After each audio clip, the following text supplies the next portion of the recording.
Buenas tardes, sí, doctora. Bueno, vamos a comenzar con la clase de hoy, que son las dermatosis reaccionales. El nombre, pues, mejor dicho, para estas enfermedades ya es dermatosis inflamatorias secundarias. Entonces, como bien sabemos, pues la piel es nuestro órgano principal de barrera y como tal puede ser susceptible a agresiones tanto de factores externos como internos. Y ante estas agresiones, su respuesta a nivel dermatológico, pues ya recibe este nombre de dermatosis inflamatoria secundaria, o sea, respuesta a una agresión, ya sea externa o interna. Entonces, estos padecimientos pues también forman parte de uno de los principales motivos de consulta, ya sea del médico general y del especialista. Este tipo de enfermedades se trata de patrones de respuesta que presenta la piel con independencia del agresor. Aquí puede estar englobado la urticaria, el prurigo, lo hemos visto en la clase de ectoparasitosis, el prurigo por insectos, dermatitis, que el síndrome de dermatitis únicamente describe un cuadro inflamatorio de la piel. Y este puede ser de dos tipos, la dermatitis en cuanto al aspecto. Hay un aspecto que le llamamos lloroso o agudo y hay un aspecto que puede ser seco. Tenemos al eritema polimorfo o también lo pueden encontrar como eritema multiforme, el eritema nudoso, la púrpura y la eritrodermia. La eritrodermia pues, puede ocurrir también por diferentes causas. Puede una dermatitis atópica llevar a una eritrodermia, puede una infección también llevar a una eritrodermia, o algún cáncer también puede llevar hacia alguna eritrodermia. Entonces, finalmente son reacciones secundarias, agentes externos o internos. Entonces, tenemos lesiones elementales dependiendo de cada padecimiento y etiologías que nos pueden también hacer pensar de que tales medicamentos, tales infecciones, tales situaciones también a nivel del ambiente o a nivel emocional pudieron haber desencadenado nuestro síndrome o nuestra dermatosis. Por eso es que siempre hay que ver y después comenzar a interrogar para que lleguemos con el diagnóstico. Comenzando con la urticaria viene del nombre úrtica, que es ortiga. La ortiga es esta planta que genera una reacción inflamatoria tan importante, incluso hasta a veces puede llegar a desencadenar un cuadro de anafilaxia en el paciente. Y esa ortiga, bueno, genera como una especie de ronchas que por eso esas ronchas pues se les denominó ya como parte del síndrome urticariano o de la urticaria, pero no necesariamente esas ronchas todas van a ser desarrolladas únicamente por la ortiga, sino puede también diferentes cuestiones desencadenar una urticaria, pero finalmente el nombre fue relacionado por esa reacción que se dio por primera vez secundaria a el roce con esta planta. Y esas ronchas son levantamientos mal definidos que evolucionan en horas debido a un edema vasomotor transitorio en la piel. Esas ronchas tienen como característica una aparición y desaparición, que le llamamos de aspecto fugaz o de tipo fugaz, porque aparecen y desaparecen 24 horas posteriores a su inicio, sin dejar alguna secuela. Lo que sí es que estas ronchas se acompañan de un prurito intenso que incluso el paciente pues, puede llegar a despertarse por las noches o le puede alterar sus actividades del día a día. Entonces, como les mencionaba, las características de la urticaria, pues bueno, tienen una roncha que es de carácter fugaz, que esto es patognomónico. Recuerden que aquella roncha que dura más de 24 horas y que deja mancha secundaria, sospechen de algo autoinmune, que puede ser una enfermedad que se denomina vasculitis urticariana. Pero cualquier roncha que aparece y desaparece sin dejar mancha 24 horas posteriores a su inicio es parte de la urticaria. Estas ronchas pueden aparecer en cualquier topografía, pueden aparecer en labios o en párpados o mucosas, dando también presencia de edema. Pueden dar un aspecto como de piel de naranja.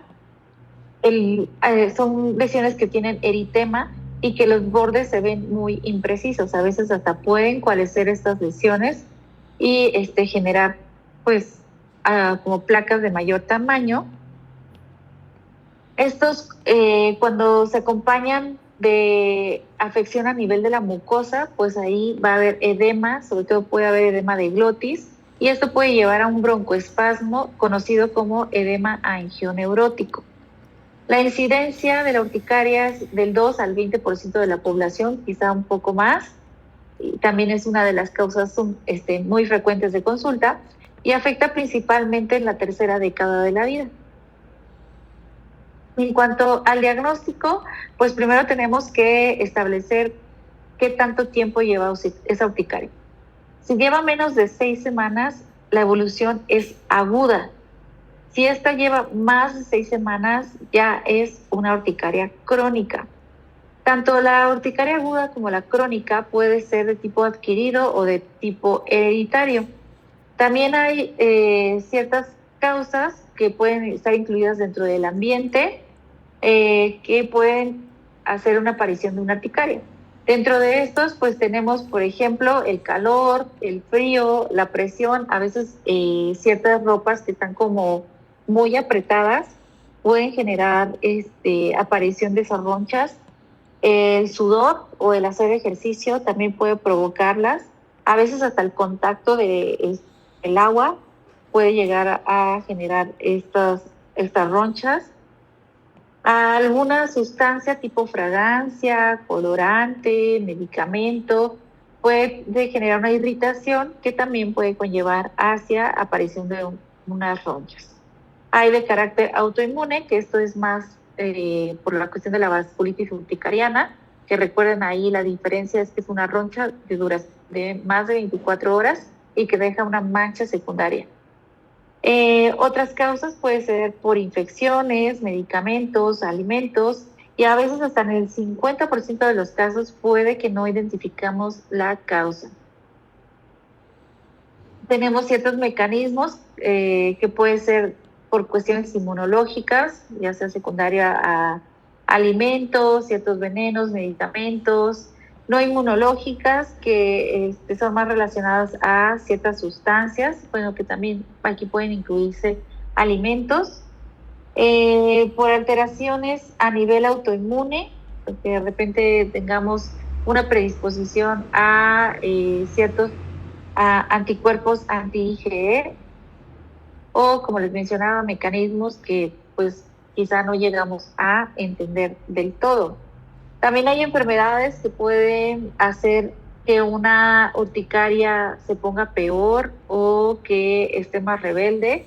Estas enfermedades pueden ser enfermedades metabólicas, enfermedades autoinmunes o relacionadas a la marcha atópica, eso hablaremos en dermatitis atópica, que esto es alergias a alimentos, rinitis alérgica, asma o dermatitis atópica.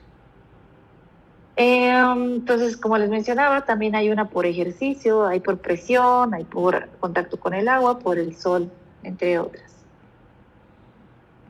El diagnóstico de la urticaria, pues básicamente es clínico, solamente el paciente va a llegar, a veces ni siquiera llegan con las lesiones al consultorio, pero vienen con fotos y pues van a decirle, fíjese doctor que ayer me salieron estas ronchas, pero me desaparecieron el día de hoy, pero siento que me va a salir en otra parte.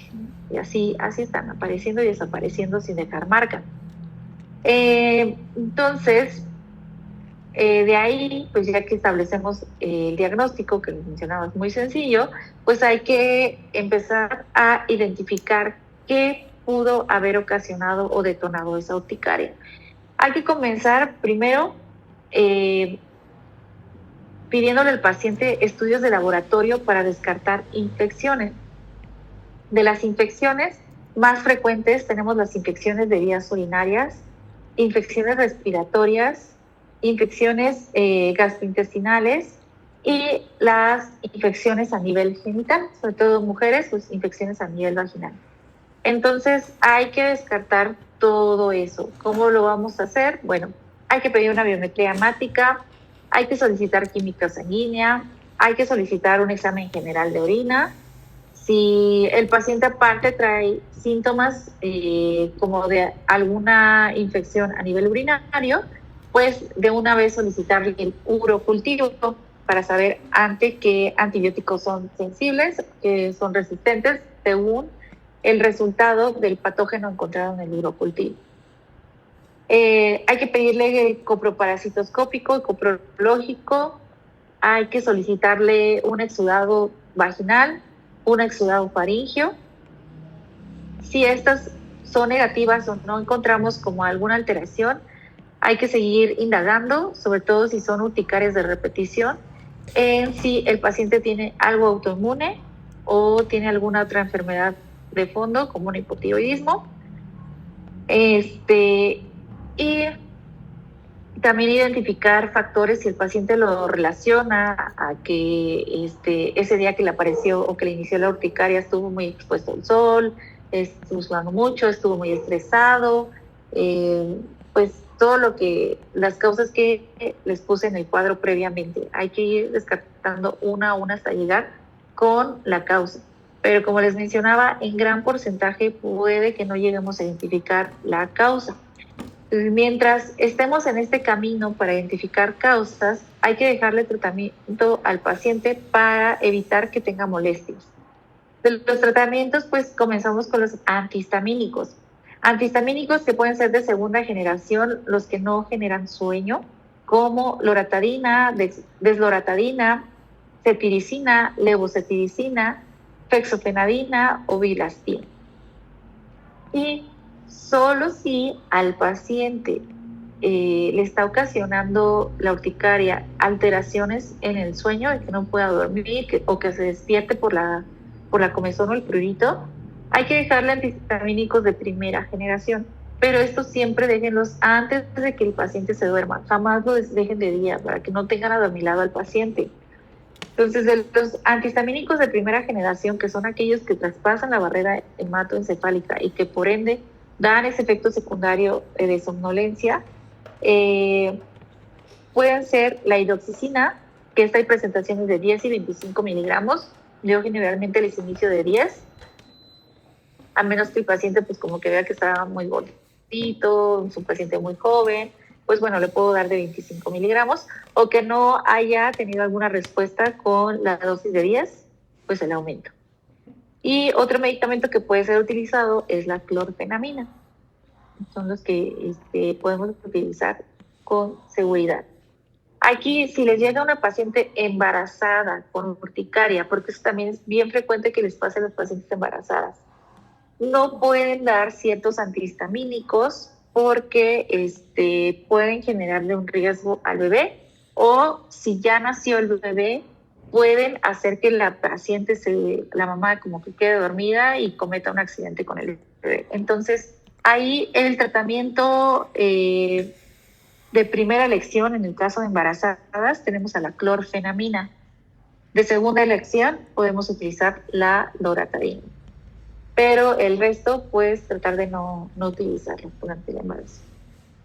Si la paciente ya tuvo al bebé, bueno, pues ya pueden dar loratadina, pueden dar una levocetiricina, una cetiricina o desloratadina, pero no le den un antihistamínico de primera generación porque se va a quedar dormida la mamá y puede ocurrir algún accidente, entonces, o que le esté batallando la mamá para, en caso de que el bebé quiera comer en la noche, pues para que la mamá no tenga molestia, que se ande peleando.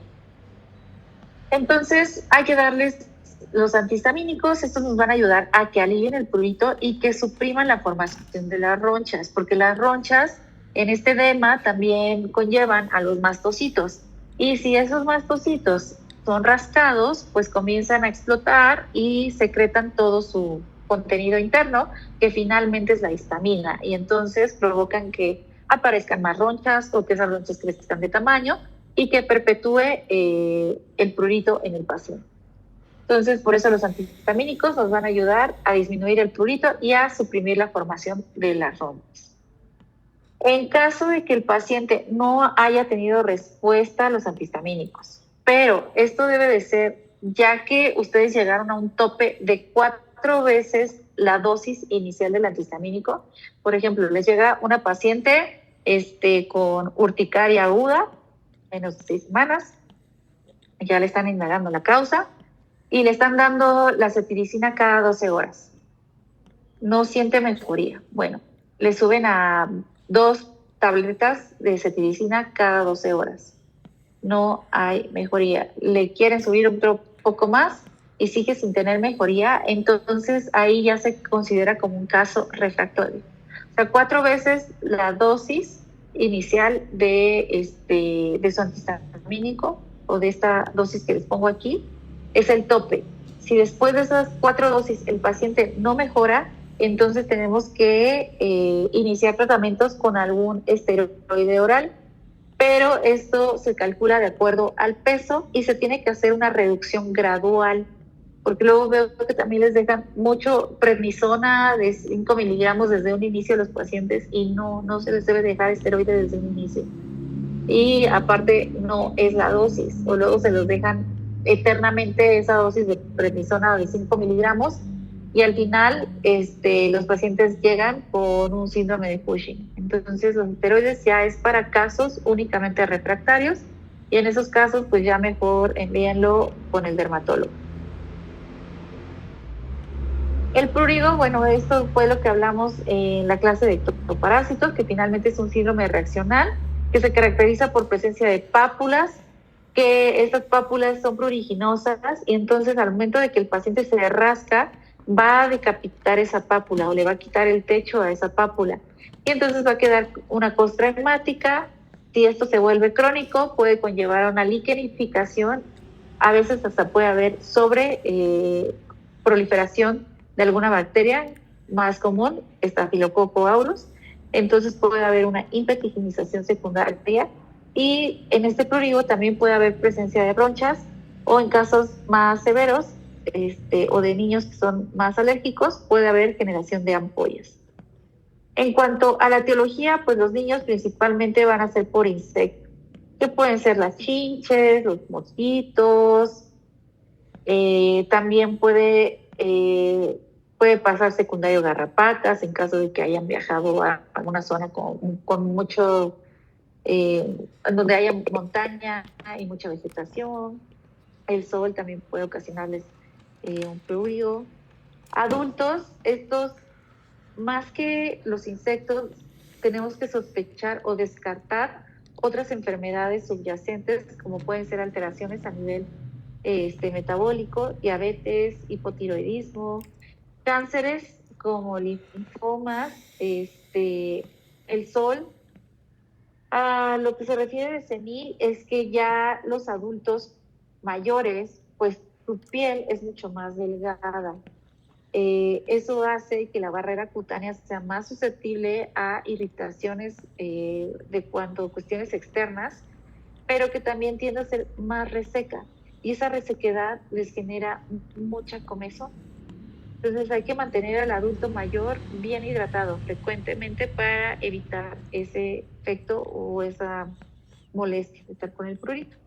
Y pues a veces también por situaciones de otras enfermedades como la diabetes, entre otras, pues puede haber un prurigo de origen neuropático. Este prurigo puede ser agudo, puede ser crónico, puede también ser desencadenado por ciertos alimentos y puede ser una dermatosis ya sea localizada o diseminada a diferentes partes del cuerpo. Recuerden que dependiendo el lugar afectado, dependiendo de la morfología de las lesiones, así como pasaban las chinches, que era una distribución lineal, que venía como el signo de mancuerna y de desayuno, comida, cena. Identificando el patrón de la dermatosis, nosotros podemos llegar a el diagnóstico. Y en ocasiones el cuadro se puede ver complicado porque ya llegan multitratados, que ya se pusieron la Barnicil, que se pusieron la crema milagrosa, la pomada del padre no sé quién. O sea, como que ya vienen con miles de remedios los pacientes, entonces ya viene modificada esa dermatosis. Y luego, si está muy rascado, pues ahí también puede ser complicado porque puede haber una impetigenización secundaria. Entonces se agregan pústulas o costras milisféricas. Entonces aquí les pongo ejemplos del prurigo por insectos, pero bueno, como les mencionaba, ya lo habíamos visto. Recuerden que en pacientes, sobre todo niños más pequeñitos, cuando apenas son presentados a los alérgenos que contiene la saliva de estos insectos, pueden desencadenar unas dermatosis sumamente inflamatorias, o sea, que lleguen a una ampolla enorme, o hasta pueden hacer un síndrome de Schitter, que aparte de estas lesiones ampollosas, se acompañan de fiebre, mal estado general. Dentro del más frecuente del prurigo por insectos, o el que más acuden a consulta, es secundario a el Cimex lectularius, o la famosa chinche. Esta es la variedad más frecuente, especialmente en niños, entre los 1 a los 7 años. Recuerden la topografía, que a la chinche le gusta comer bajo zonas cubiertas. Le gusta estar bien calientita la chinche. Entonces, puede afectar tronco por ambas caras, sobre todo en regiones cubiertas. Y aquellos que les gustan las zonas no cubiertas, ven que salieron de paseo, venían como una playerita en un short. Pues a los moscos les encanta atacar las zonas no cubiertas. Entonces, ahí también pueden identificar, de acuerdo a la distribución de las lesiones, sobre qué se trata. Se trata de una chinche, se trata de una hormiga, un mosquito, una oruga, que también son orugas quemadoras o flotadores. Y la morfología, pues prácticamente son ronchas, pápulas y cortes de cualquier prurito. Y en el caso del Cimex lectularius, la característica es que van en signo de mancuerna, de 2 en 2, o de desayuno, comida y cena, es decir, de 3 en 3. Y estos pueden estar diseminados a todo el cuerpo. En ocasiones, esa diseminación puede deberse como respuesta de hipersensibilidad. El diagnóstico del prurigo por insectos, al igual que el previo, va a estar identificado por las características clínicas. Y con eso ya llegamos al diagnóstico, por la parte clínica. En cuanto al tratamiento, pues la realidad es que no está necesario realizar un tipo de estudio o de prueba de alergia, aunque yo sí prefiero a aquellos pacientes con urticarias de repetición o prurigos de insecto que se ponen muy intensas, acompañar el tratamiento con un alergólogo para que éste le haga pruebas y con estas pruebas pues ayuden a desensibilizar al paciente y entonces mejore también su calidad de vida. De preferencia, no utilizar esteroides, o al menos no de alta potencia, para evitar un corticodaño. Y mantener bien aseadas las habitaciones. Recuerden pedir fumigar, porque son bien difíciles de que se mueran estos chinches. Y mantener como pues las áreas organizadas para evitar que se queden ahí las chinches en lo calientito o que estén proliferando. La dermatitis, como les mencionaba, solo nos habla de inflamación de la piel. Entonces ese es el síndrome reaccional más frecuente de todos. Este es un cuadro inflamatorio de la piel que, como les mencionaba, puede revestir dos aspectos. Uno que es el lloroso, aspecto lloroso o agudo, que se conoce como eczema. Y hay otro que es un estado crónico en donde la piel se ve seca y aquí puede predominar la liquenificación, que recuerden que piel seca da comezón, y si se mantiene con ese prurito, la piel comienza a defenderse y entonces hace una barrera cutánea como más gruesa, que es lo que hace el denominado liquenificación. Recuerden que de ahí es un aumento de grosor, aumento del tamaño de los pliegues, y cambios en la coloración. En cuanto a la dermatitis, bueno, ahí tenemos que checar en dónde está y qué características tiene para llegar al diagnóstico nosológico. O sea, la dermatitis no es un diagnóstico. Ya cuando tenemos el nombre completo, dermatitis tal, dermatitis atópica, dermatitis seborreica, bueno, ahí sí ya tenemos el diagnóstico. Pero dermatitis como tal no es un diagnóstico.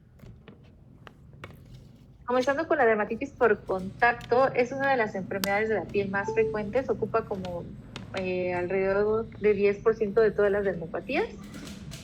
Y en esta se trata de un estado inflamatorio reaccional por acción directa. A estas sustancias que se ponen en contacto con la piel se les conoce como sustancia contactante. Y esas sustancias contactantes, algunos son alérgenos per se y otros actúan como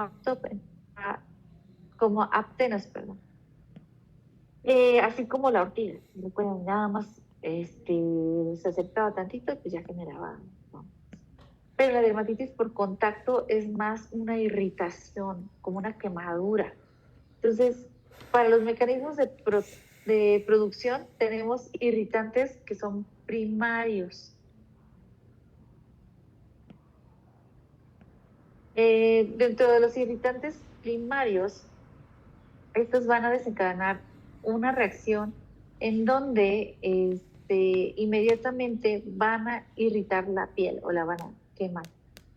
Y tenemos sensibilizantes que a veces pueden hacer reacciones cruzadas, por ejemplo, alguien que es alérgico a la papaya. Hay una relación en aquellos pacientes que son alérgicos a la papaya, en que al momento de que se pongan el látex, también van a desencadenar una reacción muy importante secundaria, ya que hay una relación con una sustancia entre la papaya y el látex, de hecho se le denomina como síndrome de papaya látex, y estos actúan como sensibilizantes. Entonces, cuando se presenta el paciente a otra sustancia más o menos parecida, pues puede desencadenar una dermatitis por contacto. Los jabones, detergentes, solventes, fragancias, colorantes también pueden generar una reacción inflamatoria que puede ir desde algo leve hasta algo bien intenso. Entonces, en cuanto al cuadro clínico de la dermatitis por contacto, tenemos una fase aguda en donde el contactante se aplicó y ahí genera un estado eczematoso, que se vea la piel como llorosa, como piel de color eritemato rosada, con presencia de vesículas, costras mericéricas, puede haber costras hemáticas, las cuales estas placas no tienen límites precisos y son muy pruriginosas. De ahí tenemos la crónica, que esta diferencia de la aguda, en la crónica, como les mencionaba, el paciente ya se estuvo rascando demasiado, entonces la piel comienza a generar una barrera cutánea más gruesa. Entonces, eso se denomina como liquenificación. Entonces, la dermatitis crónica predomina la liquenificación. Y sobre esta liquenificación, pues puede haber presencia de de vesículas, incluso puede haber presencia de costras. Y el diagnóstico, pues es también sencillo, lo sospechamos por la clínica, pero a estos hay que solicitarles pruebas del parche para saber ante qué son alérgicos. Y pues ya apoyarnos de alergólogo para que los desensibilice. Entonces aquí tenemos ejemplos de irritantes primarios, que uno de los irritantes primarios más comunes tenemos a los cítricos, el limón, la piña, la naranja, que va el paciente a la playa, estuvo ahí tomándose su michelada, se le cayó el limón encima, no lavó y se expuso al sol. Entonces, ¿qué pasó? Esa reacción de este medicamento con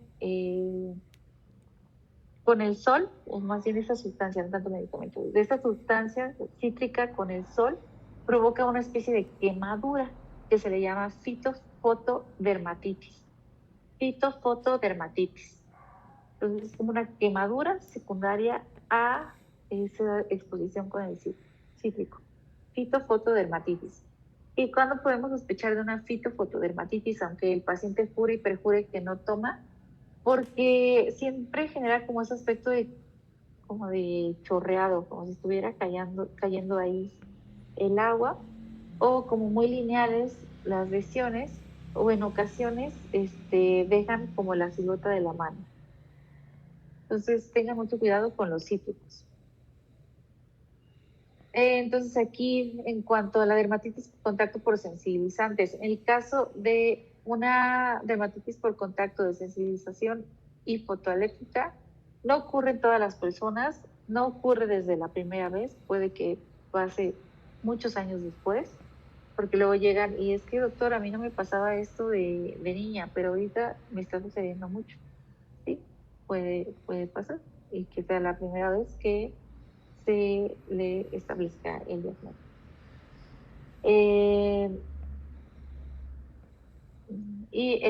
Bueno, los principales sensibilizantes, aquí están lo que les comentaba, puede ir desde medicamentos como antibióticos, como cuáles, como los que vienen en el Barnicil, el Gelmicin, Quadriderm, Feriderm, que traen un antibiótico, que es la gentamicina, ya es de la familia de esta familia.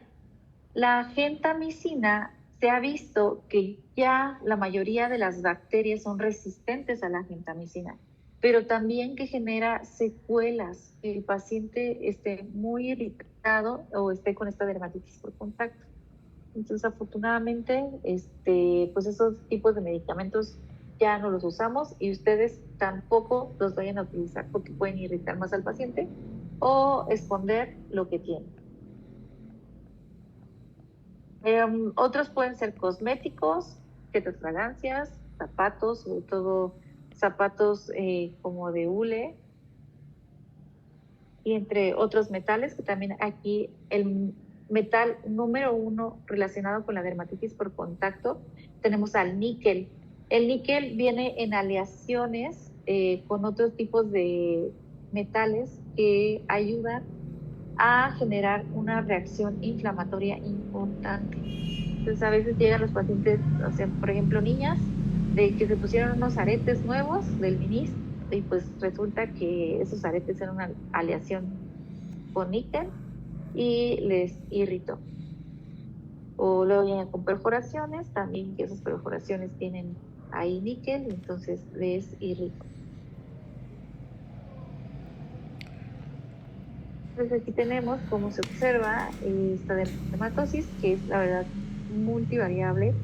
Hay lesiones que se observan como costras, lignificación, ronchas, edema, eritema y ya. Entonces, en el tratamiento para la dermatitis por contacto, hay que evitar cualquier remedio casero, cualquier factor desencadenante. Para eso hay que comportarse como detective para que lleguen con la causa. Porque luego si hay cosas bien raras, por ejemplo, nos llegó una vez un caso de una paciente que siempre presentaba una dermatitis por contacto en el pulgar del lado de su mano derecha. Y pues se descartaron muchas causas, no se encontró hasta que, pues nada más como por obra divina, a alguien se le ocurrió preguntar si era diestra y si cocinaba, y que cuando cocinaba si tenía contacto con los jugos de los alimentos que preparaba. Y pues resulta que se encontró una alergia al ajo, hacia el líquido que desprende el ajo. Y entonces cuando ella cortaba el ajo, pues ese líquido tenía contacto con su pulgar y por eso desarrollaba las dermatitis por contacto de repetición. En cuanto al resto de medidas, hay que realizar o mantener un adecuado aseo de la piel, o sea, que esté higiénico la zona. Si la piel está llorosa, ahí hay una regla muy antigua que dice que si la piel está llorosa, hay que secarla. Si la piel está seca, hay que humedecerla. Entonces, en el caso de una urticaria aguda, donde la piel está llorosa o eczematosa, primero hay que dejarle tratamiento con fomentos, que pueden ser fomentos de domeboro o fomentos de té de manzanilla. Que este hay que dejarlo enfriar y después hay que remojar una gasa, un trapito de algodón o alguna toallita de algodón suave y se coloca sobre la zona afectada durante un tiempo y eso mínimo hay que hacerlo unas 2 a 3 veces al día. Podemos dejar alguna pasta inerte con zinc o con calamina, pero si ya hay liquidificación, pues de preferencia no utilizar ese tipo de pastas inertes porque también pueden provocar que no se, o más bien como que se manche la lesión y también como que pueda llegar a empeorar. Entonces, no. Y pues los corticosteroides tópicos.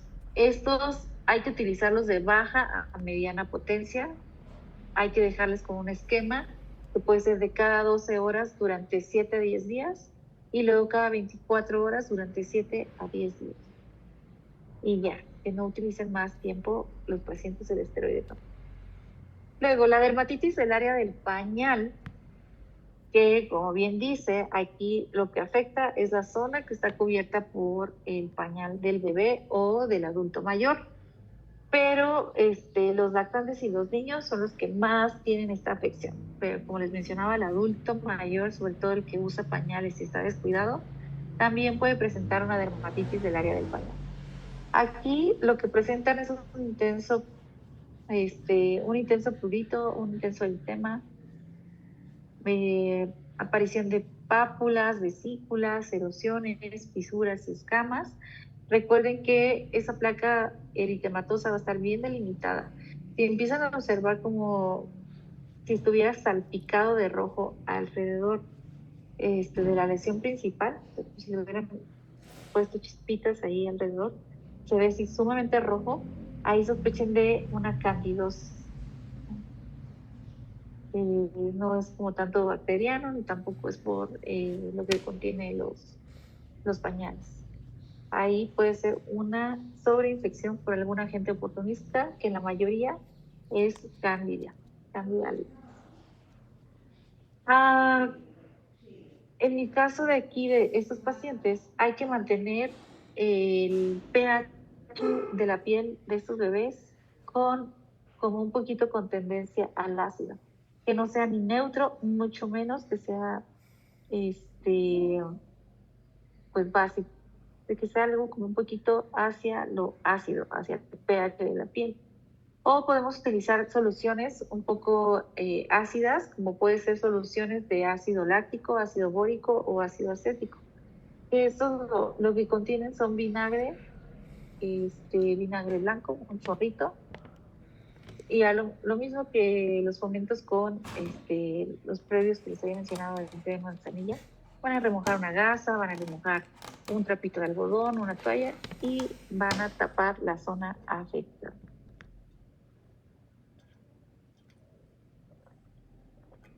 Ese es un estado muy pruriginoso de la piel y puede llegar a ser recidivante, sobre todo aquellos que empiezan todavía más temprana edad o aquellos bebés que no cuidan muy bien porque no les cambian con frecuencia el pañal. Esta dermatitis del área del pañal, recuerden también decirle al familiar, ya sea el familiar que esté a cargo del adulto mayor o al familiar que esté a cargo del lactante, que les cambien el pañal, que no dejen que esté mojado. Aunque haya orinado un poquito, que se lo cambien, porque si no, van a persistir con esta molestia. Y que les pongan alguna crema de barrera, así se llaman, cremas de barrera, para evitar que tengan contacto inmediato con la orina. Entonces, ¿qué cremas de barreras pueden utilizar? Está la famosa Bepanthen, la Capent, el Dermalibut, esos los encuentran en cualquier súper.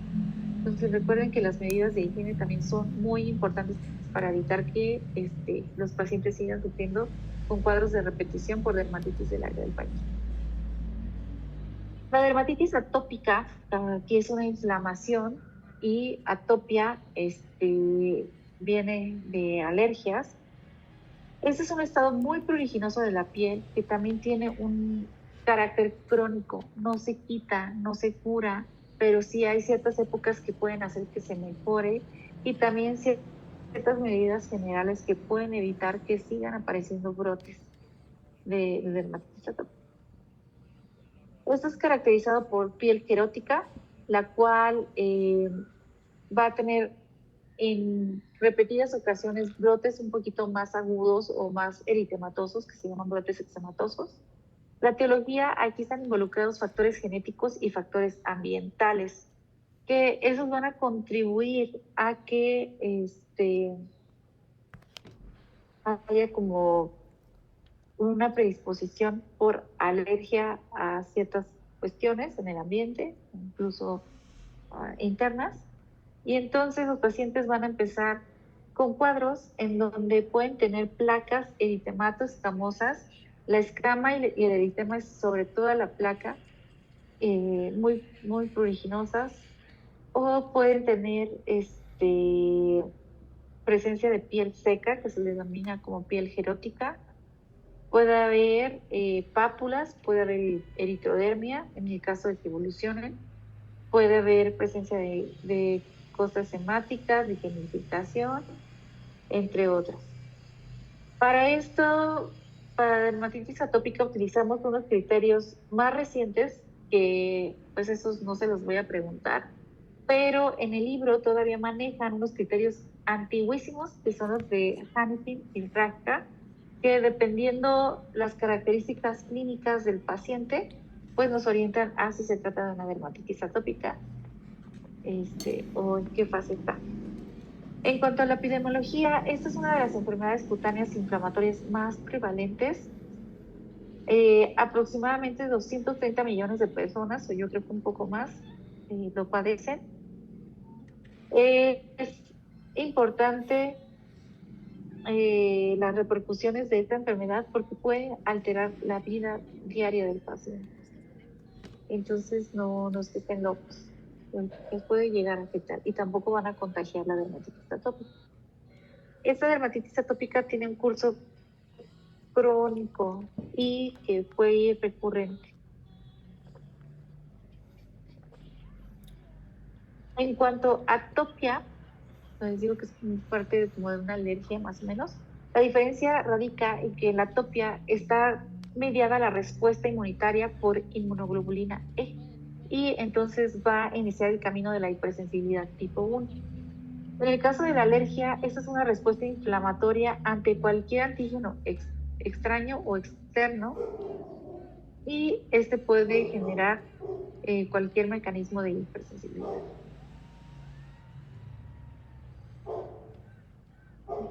En cuanto a los factores de riesgo, bueno, si tenemos al niño o al paciente que tiene atopia, es muy importante que le interroguen si en la familia hay antecedentes de asma, de dermatitis atópica, de rinitis alérgica o de alergia a alimentos. ¿Por qué? Porque la historia familiar de que hay alguna atopia, parte de esa rinitis alérgica o marcha atópica más bien, donde es rinitis alérgica, alergia a alimentos, asma y la dermatitis atópica, tienen una relación muy, muy importante. Entre más familiares haya con atopia ahí, pues más es el riesgo de que el paciente presente dermatitis atópica. Otros factores de riesgo tenemos a las zonas rurales, las zonas urbanas. aquellos con baja exposición al sol o clima seco. Hay que evitar dar antibióticos antes de los 5 años porque los niños no lo necesitan. Y esto también nos evita a que haya alguna alteración en cuanto a sus procesos inmunológicos y entonces pues sean más susceptibles a tener enfermedades en un futuro. Dietas altas en carbohidratos y grasas también pueden relacionarse con la aparición de brotes. Dentro de los factores de riesgo, pues la exposición prenatal y postnatal a tabaquismo y antibióticos, como les digo, ahí prohibidísimo para evitar que después el paciente venga con una reacción. Ciertas infecciones virales bacterianas que pueden actuar como un detonante o a veces pueden actuar como una sobreinfección de sus pacientes. Es también muy, muy importante preguntar la contaminación del aire o animales domésticos. En cuanto a otros desencadenantes, tenemos ciertos alimentos que pueden ir desde alimentos de fruto rojo, puede haber alimentos por nueces, alimentos por ciertos edulcorantes, a la lana, al estrés, al sudor, al alcohol o al cambio climático extremo.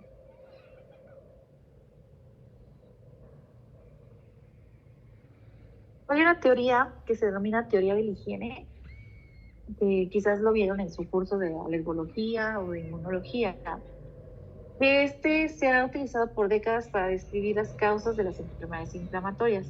Y lo que menciona es que si el paciente no estuvo tan expuesto en una parte de su infancia ante diferentes alérgenos, pues en la etapa adulta tiene mayor riesgo de desencadenar alergias más complicadas o el riesgo aumentado de atopia que puede hacer que este paciente pues presente más reacciones a diferentes sustancias. Entonces no hay que tener a los niños como niños burbuja, de que no quieren que se manchen, que no quieren que conviva con el perrito, con el gatito, etcétera. No dejen al niño que haga de todo, que se coma, que ande ahí lamiendo el piso o cosas así, pero va haciendo una respuesta de tolerancia y entonces eso le ayuda en un futuro a no tener infecciones de repetición. Entonces aquí están los criterios de Hanifin y Raka, que lo divide en criterios mayores y criterios menores para llegar al diagnóstico de la dermatitis atópica. Dentro de los mayores, pues tenemos al prurito, tenemos a la lichenificación en flexura del adulto, afección de cutánea, también puede haber afección a nivel de flexuras y superficies en extensión de niños y jóvenes. Eso también nos va a orientar más hacia una dermatitis atópica que una psoriasis. También puede haber el antecedente de historia familiar de atopia, como que todo eso va sumando puntitos. Dentro de los criterios menores, pues tenemos la presencia de gerosis, o sea, la piel seca, piel como de pescado. Ictiosis, que se ve más como piel de pescado, que son estas láminas como grisáceas, amarillentas. Exageración de los pliegues palmares o presencia de queratosis pilar. También otros tenemos a la elevación de ciertos valores séricos como puede ser la inmunoglobulina E, tendencia a infecciones cutáneas, que el paciente tenga unas respuestas de inflamación a distancia, esos están dentro de los criterios menores. Entonces, cuando hay 3 o más criterios mayores, ya tenemos el diagnóstico de dermatitis atópica. O si hay 3 o más criterios menores y al menos uno mayor, entonces ya podemos hacer el diagnóstico de dermatitis. La dermatitis atópica también anteriormente se le clasificaba de acuerdo al inicio de presentación, pero esto ha ido cambiando con el tiempo. De acuerdo a lo que se pensaba antes de que según la etapa era el inicio de la enfermedad, También se pensaba que solamente la dermatitis atópica afectaba a los niños y pues no, cada vez vemos más adultos, jóvenes y adultos mayores con brotes de dermatitis atópica. Pero en los lactantes, estas lesiones eritemato-escamosas aparecen en los primeros meses de vida y posteriormente va desapareciendo. Esto puede aparecer en cara, frente, mejilla, puede aparecer en mentón. Finalmente es como la región centrofacial, así como los muestran en el primer esquema, de que está el niñito todo rojo. Pliegues, también le gusta aparecer pliegues como el cuello, delante de los codos, detrás de las rodillas, en el área genital, en el área interglútea. Eso es básicamente la distribución del lactante con dermatitis atópica. En el caso del escolar, ya como que va mejorando un poquito la cuestión de la dermatitis atópica, sin embargo, no tiene curación. Entonces aquí lo que puede presentar el paciente escolar son brotes que pueden ir en cuello o cara anterior de los codos y en ingles. Y por último, el del juvenil y del adulto. Bueno, ahí faltaría el del adulto mayor en el libro, pero bueno, en cuanto al juvenil y el adulto, estos brotes se relacionan más como al estrés. Ya en la etapa adulta es sumamente estresante vivir. Entonces, todas estas angustias tienen una relación con la aparición de brotes. Y estos brotes pueden aparecer en párpados, labios, dorso, en manos, como manera de unas placas en forma de madera, de moneda. Placas en forma de moneda. Entonces aquí les presento, pues como ven, la dermatitis atópica en los niños, en los lactantes, pues presentan como la zona de mejillas, frente, pero algo característico es que este triángulo se ve respetado. Acá también vemos como las mejillas están afectadas, un poco la frente, pero el triángulo que ocurre aquí se ve intacto. Y eso es sumamente característico de la dermatitis atópica. Esa zona como triangular que quede intacta. Otras zonas donde puede aparecer brotes, pues bueno, aparte de todo el cuerpo, puede aparecer principalmente en zonas de pliegues, antecubital o fosa popliteo. Y a veces es tan doloroso, los pacientes pueden llegar a presentar fisuras, sangrado. Entonces hay que tener mucho cuidado y también instaurar ciertas medidas de higiene para evitar la sobreinfección. Hay estigmas atópicos que también nosotros, si exploramos detenidamente al paciente atópico, nos los podemos encontrar y que con eso también podamos esclarecer mejor nuestro diagnóstico. Entonces, dentro de ellos tenemos al oscurecimiento perioditario, de que ponen a su paciente en la luz, si ven que está con una oreja muy oscura, esto se debe a un aumento en el pliegue que se le conoce como pliegue de Denny-Morgan. Es ahí como una redundancia de ese pliegue. Sí. Puede haber también un oscurecimiento secundario al edema persistente, que genera que haya irritación, que haya actividad por parte del melanocito, secreción de melanina, secreción de histamina, y entonces ande ahí con una molestia. Los pliegues cervicales anteriores, ahí también pueden presentar placas eritemato-escamosas. Sí está considerado como un estigma atópico, pero la realidad es que no vienen a consultarlo por eso, sino ya vienen como una complicación de la dermatitis atópica o de una dermatitis por contacto. Hipopigmentación posinflamatoria, a veces la reacción es tan importante que se llevan al melanocito que pigmenta en esa zona. Y las escoriaciones o escoriaciones, que es cuando rascamos una pápula, una pústula, nos llevamos esa capa protectora de la piel, de que quitamos la pápula de la pústula, entonces la dejamos expuesta y puede dejar como cicatrices atróficas. Y pues en algunas zonas como más recientes vamos a encontrar como ese sangrado de la lesión. Otros tenemos la hiperlinealidad palmar, o sea, un aumento en las líneas de las manos, que de hecho están incluidos dentro de los criterios de Hanifin y Frank. Están de este lado.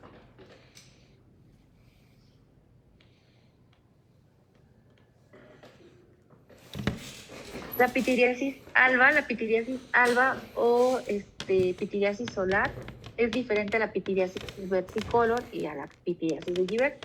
Son cosas totalmente diferentes. La pitiriasis alba lo único que nos habla es de una irritación de la piel secundaria a la exposición al sol sin ningún tipo de protección. Entonces, si continúa el paciente exponiéndose al sol, se puede seguir inflamando y puede hacer que esa mancha se extienda.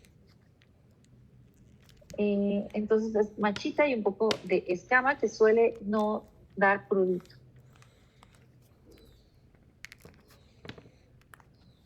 Otro estigma característico es el signo de Hertog, en donde el paciente, debido al rascado y al tallado de sus párpados, provoca una desaparición parcial de la ceja, justo la ceja donde está su mano dominante.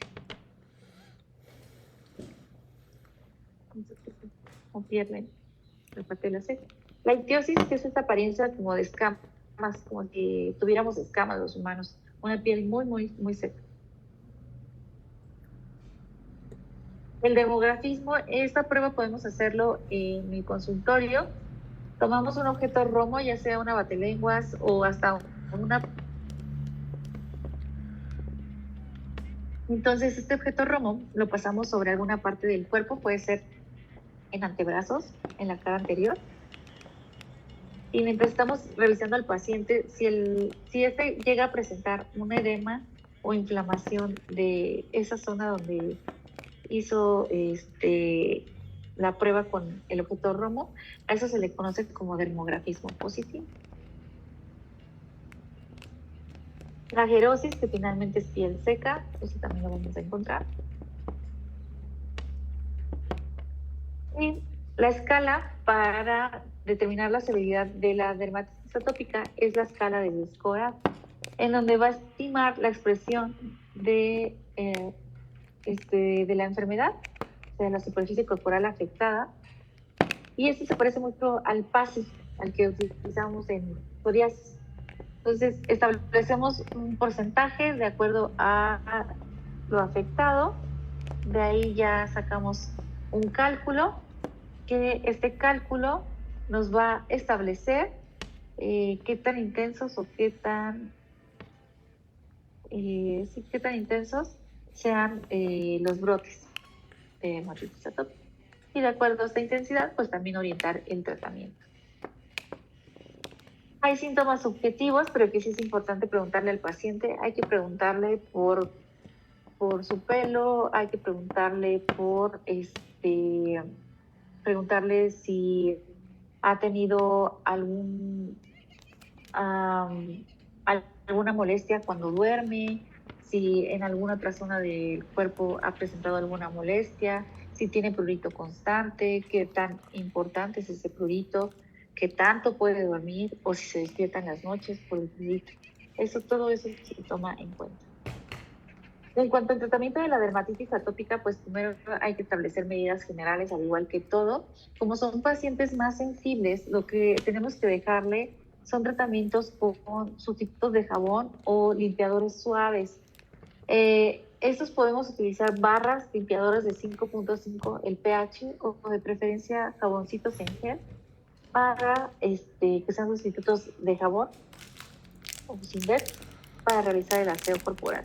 Y que también sea estos los que utilizamos para el aseo de las manos, para que no estén presentando cuadros de dermatitis por contacto de repetición. Evitar los detergentes en la ropa, pueden utilizar jabón en pasta, pueden utilizar jabón líquido, pero no en polvo, porque el de polvo se quedan las partículas, pese a que ya le dieron 2 o 3 enjuagadas. Hay que darles otras 3 enjuagadas a la ropa para que se pueda desprender ese polvo. O menos engorroso, utilicen su jabón de barra o su jabón líquido.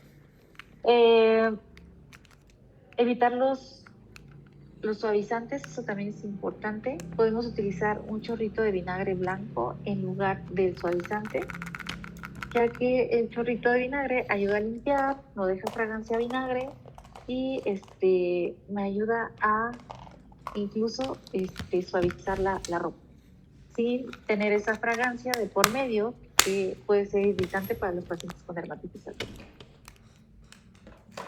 Hay que restablecer la barrera cutánea con emolientes. Entonces, como les mencionaba de reglas, si hay eczema o si la piel está llorosa, pues lo que hay que hacer es secar.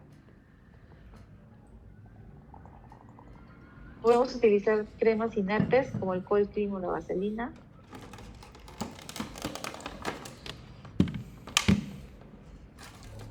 En cuanto a ya complicaciones como la ligenificación, ya ven que ahí la piel es más gruesa, pues obviamente tenemos que dejar un emoliente. Si se puede que sea un emoliente combinado con urea, yo prefiero entre 10 o 20% para que ayude también a ir quitando como esas capas gruesas. Si hay dermatitis por contacto o si hay un impétigo secundario, pues hay que tratar primero el impétigo o la dermatitis por contacto. La eritrodermia, también conocida como dermatitis exfoliativa, este es un síndrome. Este síndrome está caracterizado por la presencia de eritema, también escama, en más del 80% de la superficie cutánea. Existe también una variante húmeda y una variante seca. Dentro de las causas, pues tenemos múltiples. Puede ser secundario a psoriasis, puede ser secundario a pityriasis rubra pilaris, dermatitis atópica, puede ser también por linfomas, por fármacos, infecciones desde VIH-Sida, infecciones por algún estafilococo, y me faltan las autoinmunes. Como lupus también puede generar una fase de eritrodermia. Entonces, en la eritrodermia, pues aquí clínicamente vamos a ver al paciente con un aspecto como de cartón. La piel va a estar estirada y el paciente, debido a que la piel se comienza a inflamar y después desinflamar, genera una oclusión inadecuada de ciertos orificios naturales. Entonces, por ejemplo, ojos puede hacer que no cierre en su totalidad el paciente y conlleva hacia un ectropión. O también la boca entreabierta en caso de que no respire de manera adecuada. En algunas áreas se puede observar maceración y eczema.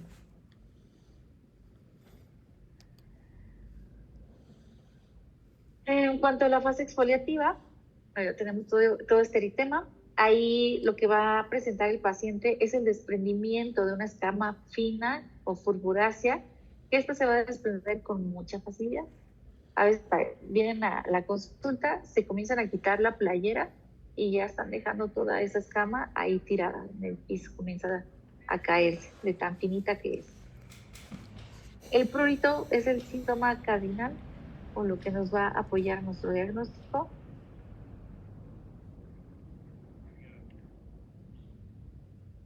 En ocasiones el paciente puede presentar ardor, puede tener otras manifestaciones sistémicas. Recuerden que como es una barrera nuestra piel, y si esta está afectada en más del 80%, entonces va a haber alteraciones a nivel de la temperatura, el paciente puede presentar fiebre, escalofríos, alteraciones a nivel del equilibrio hidroelectrolítico, puede haber deshidratación, taquicardia. Y dentro de los fármacos, los principales tenemos a los antiepilépticos como la lamotrigina, también hay otros que pueden, el valproato de sodio o el ácido valproico pueden llegar también a ocasionar una eritrodermia. La penicilina, la estreptomicina son otros tipos de medicamentos que pueden llevar hacia una eritrodermia. Entonces hay que interrogar muy bien al paciente para llegar hacia la causa. Y de acuerdo a la causa, pues nosotros establecemos nuestro tratamiento según lo que esté ocasionando esa eritrodermia. La púrpura y la vasculitis. Estos son síndromes caracterizados por presencia de manchas eritematosas milimétricas, en el caso de púrpura, las cuales no se borran con la eritopresión. O sea, ustedes presionan esa manchita y no desaparece y tardan varias semanas en resolverse. Puede ser de origen multifactorial, ya sea autoinmune, secundaria a infecciones, medicamentos, neoplasias, entre otras, o puede asociarse con otras enfermedades como eritema nodoso y lívido reticular.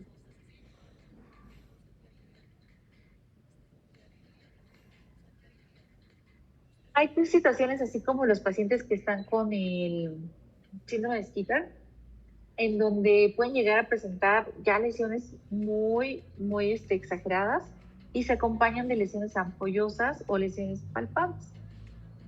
Dentro de la clasificación de la púrpura, nosotros lo dividimos en dos. Tenemos la tipo 1 o del grupo 1, que es la púrpura anemopática. Esta es simple y sin alteraciones hematológicas. Pero en la tipo 2, que es la púrpura hemopática, hematológica, aquí sí hay alteraciones a nivel sanguíneo. Entonces, con la del grupo 1, los factores causales son el incremento del peso, de la presión a nivel intravascular, algún traumatismo, que bueno, también el incremento de peso puede conllevar a que haya alteraciones en las extremidades inferiores, fragilidad capilar, la piel senil, capilaritis de causa desconocida, algunas infecciones, algunas características autoinmunes como lupus o artritis reumatoide y linfomas. En el grupo 2, aquí lo que vamos a tener como alteración a nivel sanguíneo es sobre las plaquetas, donde vamos a tener un conteo menor de 50,000. Y esto se debe a destrucción o consumo de las células debido a anomalías de la adhesión plaquetaria o mal funcionamiento de plaquetas. Entonces, como les mencionaba, hay múltiples causas, puede ser infecciosa, viral, transfusiones, autoinmunidad, idiopática, entre otros.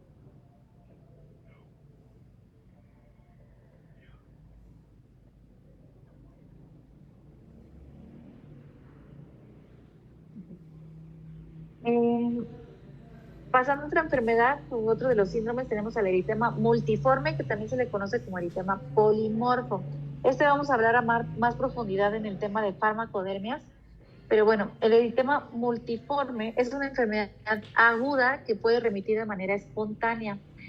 Esta tiene una duración aproximadamente de 2 a 4 semanas y es la aparición repentina de manchas eritematosas o pápulas fijas simétricas, que algunas pueden evolucionar hacia un aspecto como de tiro al blanco o como de diana, donde se ve más rojo en su centro y en su periferia se ve un halo como hipocrómico y posteriormente otro halo de pigmentación, ya sea hiperpigmentada o que se vea hasta como violácea. Puede haber presencia también como de pápulas o vesículas en su centro. Es frecuente en adultos, sobre todo adultos jóvenes, entre los 25 a los 30 años. Aquí menciona que puede ser raro en la infancia, pero cuando sucede en la infancia tienen que sospechar de una infección por una bacteria que se llama Mycoplasma pneumoniae. El micoplasma, igual si recuerdan sus clases de infecto o de pediatría, el Mycoplasma pneumoniae genera neumonías de tipo atípica. Entonces, una de las manifestaciones en los niños cuando tienen esta infección por este bicho es el eritema polimorfo o multiforme. En el caso de los adultos hay otras infecciones más frecuentes que no son de tipo Mycoplasma pneumoniae, son más relacionadas como tipo herpes o viral.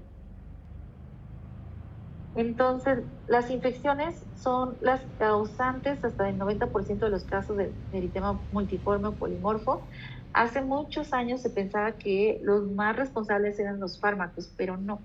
Los principales son las infecciones, que les digo, virus, sobre todo como herpes, bacterias como Mycoplasma pneumoniae o algunos hongos. Los fármacos que también pueden detonar esa respuesta o esa farmacodermia como tipo eritema multiforme o el tema polimorfo.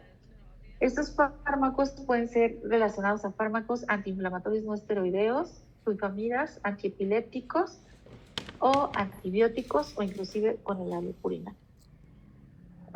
Exposiciones previas como a veneno de hiedra también puede ser, que es sumamente inusual, pero bueno, está descrito, o alguna enfermedad sistémica como la enfermedad inflamatoria intestinal, el lupus eritematoso, que cuando tiene aparición de este tipo de lesiones de eritema polimorfo se le denomina como síndrome de Rowell, y la enfermedad de Behçet.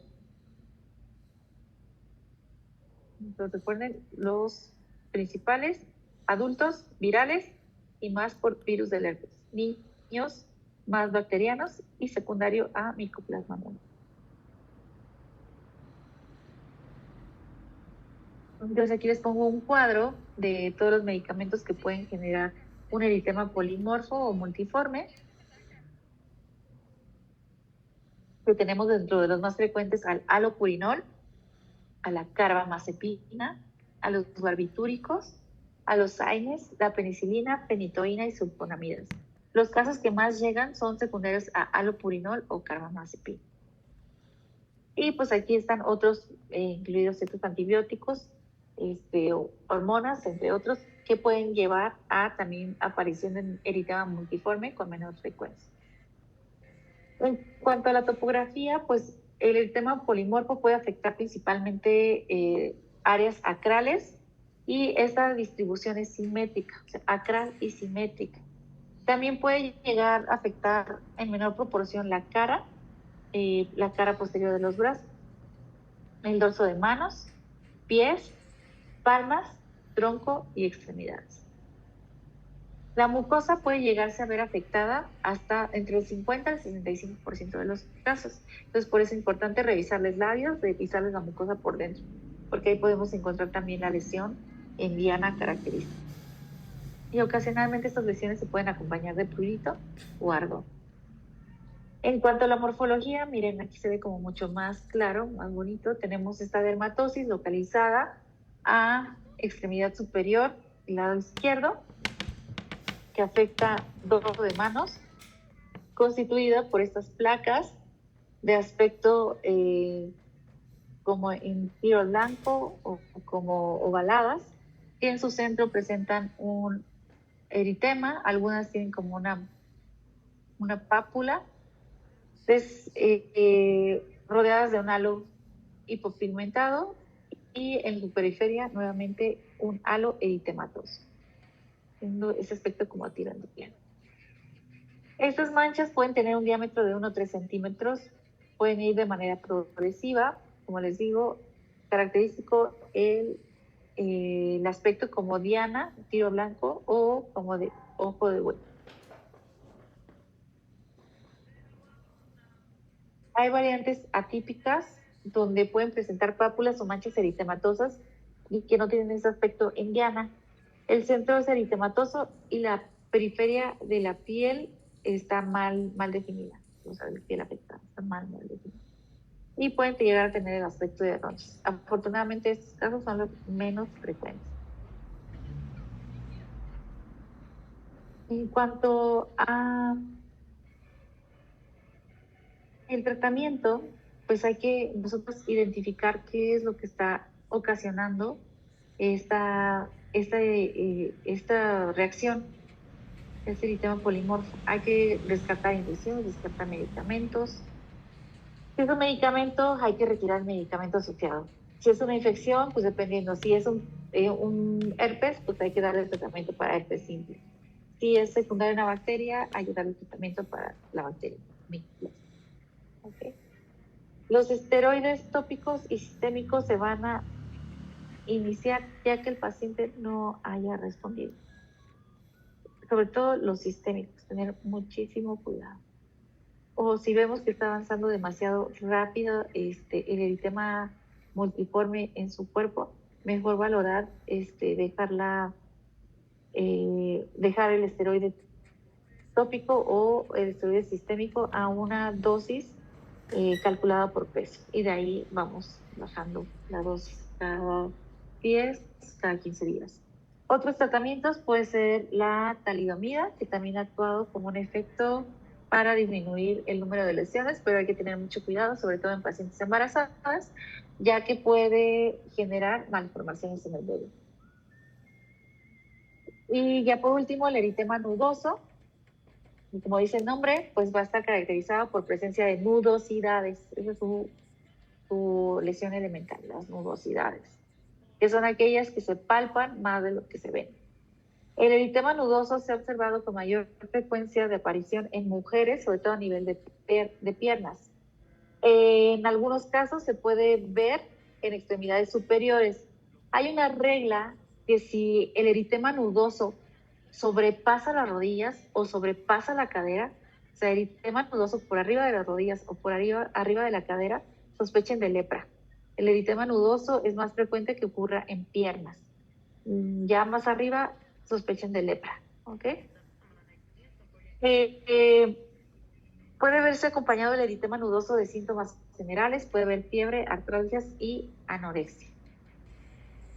Este se va a diferenciar de otras entidades como el eritema polimorfo y el eritema endotelial de Bazán hasta que tomemos la prueba de histopatología. Entonces, tomamos un pedacito, lo mandamos a estudiar y entonces nos va a dar ciertas características en la dermatopatología que después nos ayudarán a hacer las diferencias. En cuanto al tratamiento, hay que dejarles tratamientos con antiinflamatorios, podemos dejar medidas generales, hay que elevar los miembros, hay que utilizar medidas de compresión, hay que utilizar sus hidratantes, sus jabones, sus neutros, y hay que también después dirigir el tratamiento según sea la causa del eritema nudoso. Entonces, quédense con eso de eritema nudoso, constituido por nudosidades que están más en pierna, ya sea parte anterior o parte posterior de la pierna. Pero eritema nudoso que aparezca por arriba de rodillas, especialmente por arriba de cadera, sospechen de lepra, que es patognomónico. Y bueno, no sé si tengan alguna duda de los síndromes.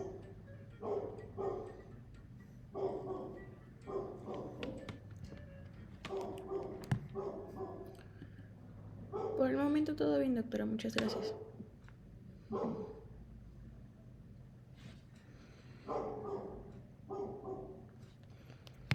Okay. Bueno, entonces en la próxima clase nos tocaría el día 20 de octubre, lunes 20 de octubre. No les voy a meter farmacodermias en este módulo porque si no va a estar como bien pesado. Entonces vamos a hablar mejor de discromías. Las principales discromías tenemos al melasma o el famoso paño y al vitiligo. Entonces de eso hablaremos en la clase del 20.